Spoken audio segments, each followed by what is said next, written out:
Melanjutkan pertanyaan saya tadi di segmen sebelumnya, saya mau langsung ke Romo Simon. Romo, apa yang paling ditakutkan terjadi ketika memang suara-suara ini, kritik-kritik ini tidak didengarkan atau tidak disikapi serius kalau kata Romo tadi oleh Presiden?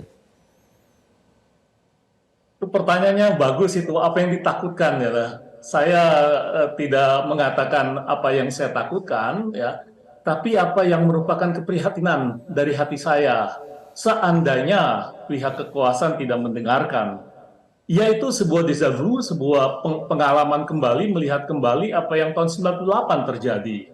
Tentu saja dengan syarat-syaratnya, maka dari itu saya tidak mengatakan takut ya.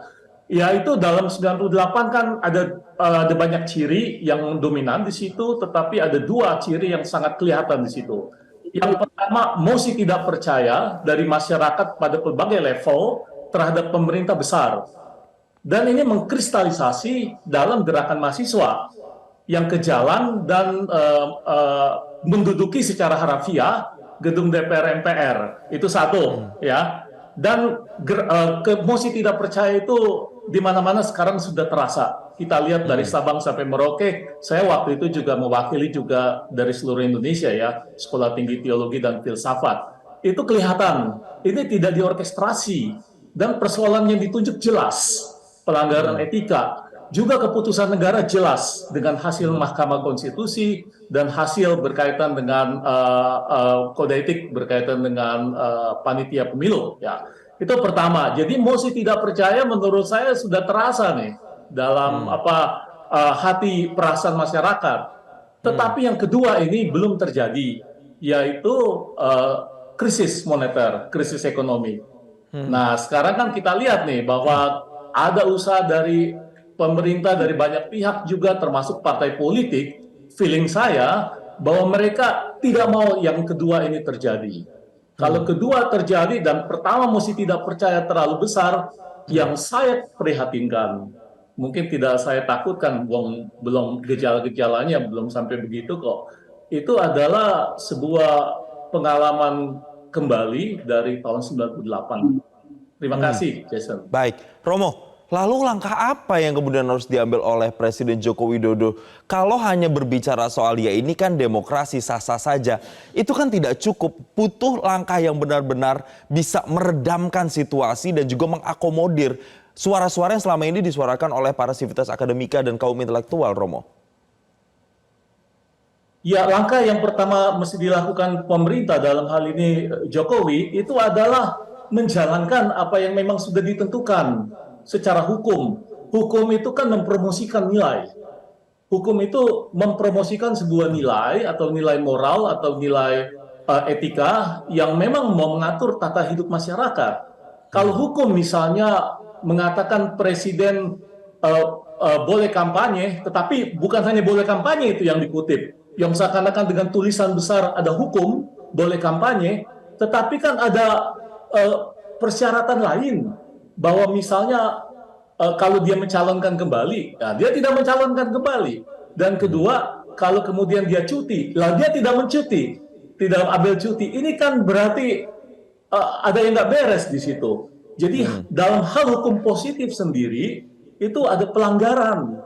Maka menurut saya kembalikan saja kepada norma yang pemerintah mesti membuat apa yang dikatakan oleh norma-norma positif sebagai positivasi dari norma-norma moral. Jadi kampanyenya juga misalnya bisa menjadi lebih legal. Kalau sekarang kan orang jadi tahu nih, ini kampanye bisa belak-belakan, bisa terselubung. Kampanye kan tidak harus belak-belakan dan di Indonesia kebanyakan tidak belak-belakan, tapi agak terselubung dengan operasi senyap atau apa. Semua orang punya feeling untuk itu, tetapi pemerintah responsnya itu tidak positif. Ini yang saya khawatirkan kalau terjadi. Terima kasih.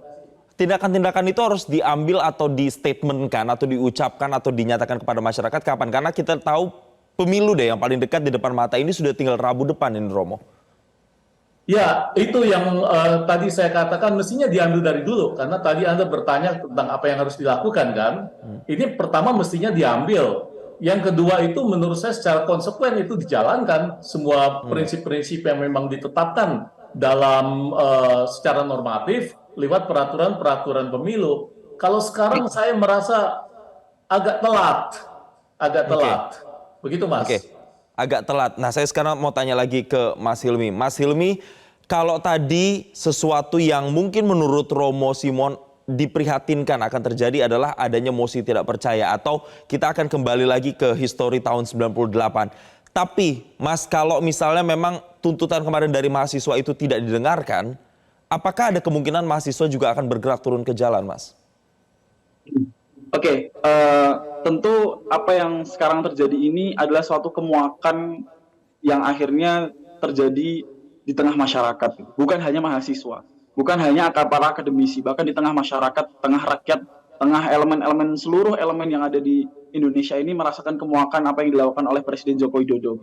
Tentu ketika Presiden Joko Widodo akhirnya gitu ya, eh, tidak mendengarkan apa yang telah disampaikan oleh para mahasiswa, tidak mendengarkan tuntutan-tuntutan yang telah disampaikan oleh mahasiswa, tidak mendengarkan apa yang telah diperingatkan oleh para guru besar, para akademisi, para sivitas akademika, maka ini semua tinggal menunggu waktu saja. Ini semua tinggal menunggu waktu. Hanya permainan waktu saja gitu. Apa yang tadi disampaikan oleh Romo benar juga gitu. Ini hanya tinggal menunggu waktu. Mosi tidak percaya itu sudah menggema di daerah-daerah gitu. Bukan hanya di pusat di Jakarta gitu. Bukan hanya di Jabodetabek saja, bahkan di daerah-daerah di Solo gitu, di Surabaya, di Sumatera, di Kalimantan, di Sulawesi ini sudah menggema bahwasanya ada suatu mosi tidak percaya kepada Pak Jokowi itu sendiri gitu. Lantas tadi saya ingin mencoba untuk mengkutip sedikit apa yang disampaikan oleh pihak istana ya, bahwasanya apa yang terjadi ini adalah settingan gitu, apa yang terjadi saat ini hanya presentase kecil gitu. Maka ini perlu dibalikkan gitu.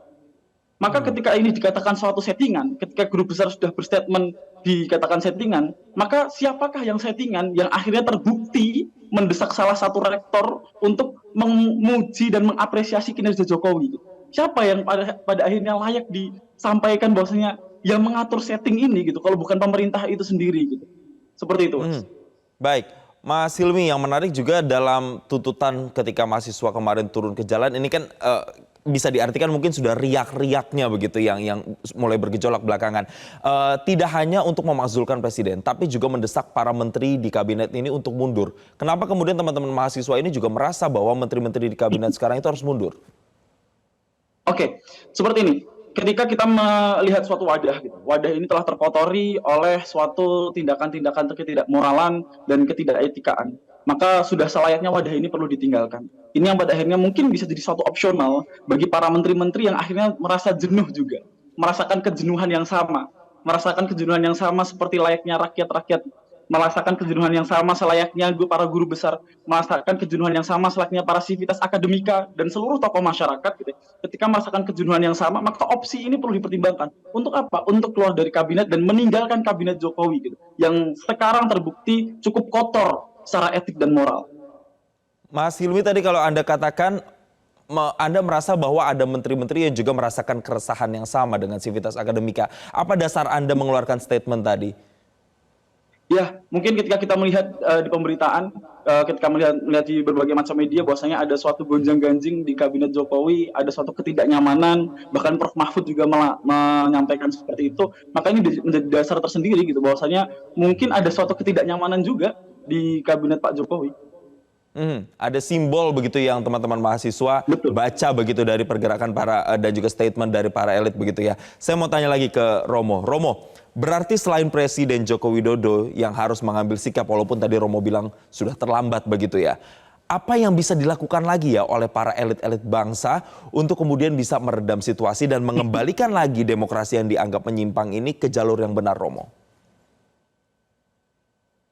Ini pertanyaan bagus ya, karena situasi sangat mepet kan, karena tinggal beberapa hari lagi berkaitan dengan pemilu, tetapi saya punya feeling bahwa pemilu nanti bisa dua kali, dua gelombang. Ya, mungkin dengan kata lain, masih ada waktu untuk memperbaiki langkah-langkah yang keliru. Misalnya saja langkah itu tadi ya, soal Bapak Jokowi kampanye, kemudian juga soal mungkin perbaikan anggaran. Saya kurang begitu tahu berkaitan dengan realitas politik di kalangan para menteri. Ya, yang saya tahu itu misalnya berkaitan dengan gerakan mahasiswa, kita harus melakukan pressure terus-menerus terhadap pemerintah. Sampai kemudian pemerintah memang melakukan langkah-langkah signifikan untuk perbaikan keadaan sekarang. Itu yang saya bisa harapkan dari mahasiswa. Baik. Terima kasih Romo Simon dan juga Mas Hilmi. Kita tentunya sama-sama berharap bahwa kritik yang saat ini disuarakan benar-benar didengar, tidak diacuhkan, apalagi dikerdilkan begitu ya. Dan kita bisa menyambut demokrasi ini benar-benar dengan baik dan tidak menyimpang, dan pemilu berjalan dengan aman. Terima kasih Romo Simon, terima kasih Mas Hilmi telah memberikan insight-nya bersama kami di Selamat Pagi Indonesia, dan selamat kembali melanjutkan aktivitas. Jelajahi cara baru mendapatkan informasi. Download Metro TV Extend sekarang.